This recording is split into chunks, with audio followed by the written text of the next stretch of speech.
Getty Images. A stock photo. Lotharios who smoke and go down on their girlfriends are more likely to get a rare mouth and throat cancer.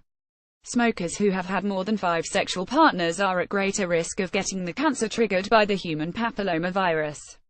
But scientists reassure that only 0.7% of men will ever develop HPV-related oropharyngeal cancer in their lifetimes. The risk was much lower among women, those who did not smoke, and those who had less than 5 oral sex partners in their lifetimes. An estimated 8 out of 10 people will be infected with the HPV virus at some point in their life. There are hundreds of different types of HPV, and while most are harmless, around 12 can cause cancer. HPV 16 or 18 triggers most cervical cancer, while HPV 16 most throat cancer. It is transmitted to the mouth and throat mostly by performing oral sex, and appears to cause about 70% of oropharyngeal cancers. These cancers appear at the back of the throat, base of the tongue, or tonsils. HPV-related oropharyngeal cancers approximately tripled in British men and doubled in British women between 1995 and 2011. Yet the number of cases of oropharyngeal cancer is predicted to overtake cervical cancer by 2020, U.S. scientists warned. Associate Professor Dr. Amber D'Souza at the Johns Hopkins Bloomberg School of Public Health in Baltimore said for these reasons, it would be useful to be able to identify healthy people who are most at risk of developing oropharyngeal cancer in order to inform potential screening strategies, if effective screening tests could be developed. Most people perform oral sex in their S, and we found that oral infection with cancer-causing HPV was rare among women regardless of how many oral sex partners they had. Among men who did not smoke, cancer-causing oral HPV was rare among everyone who had less than 5 oral sex partners, although the chances of having oral HPV infection did increase with number of oral sexual partners, and with smoking. The study analyzed behavior and medical records of 13,089 people aged 20 to 69 taking part in the National Health and Nutrition Examination Survey (NHANES) who had been tested for oral HPV infection. It used the numbers of oropharyngeal cancer cases and deaths to predict the risk of cancer from oral HPV infection.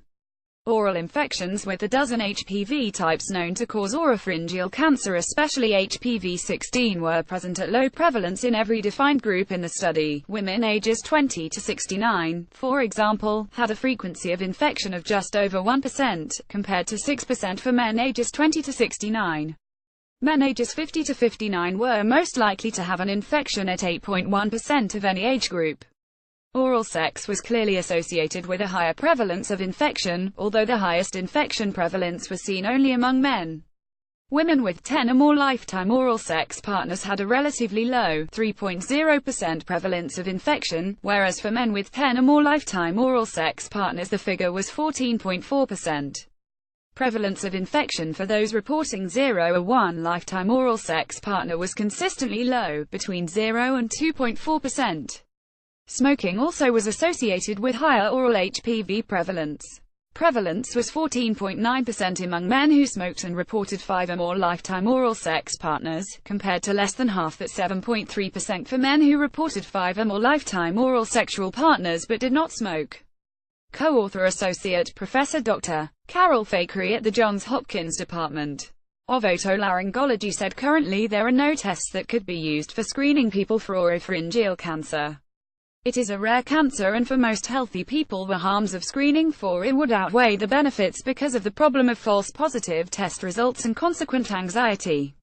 Our research shows that identifying those who have oral HPV infection does not predict their future risk of cancer well, and so screening based on detecting cancer-causing oral HPV infection would be challenging. However, we are carrying out further research of oral HPV infection in young healthy men to explore this further. Other research is being done on different biological markers, and it is possible some of them could be used for oropharyngeal cancer screening in the future in some people. For example, they might be useful in men but not in women given their lower cancer risk.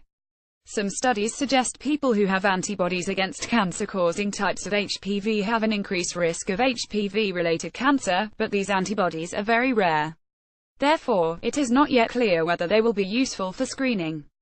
Presently, these tests are not commercially available, and are still in research labs only.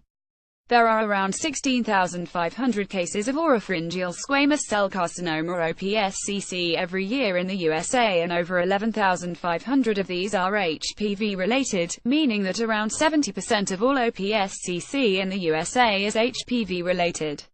The incidence of HPV-related oropharyngeal cancer is around 6.6 per 100,000 among men and 1.4 per 100,000 women. The study was published in the journal Annals of Oncology.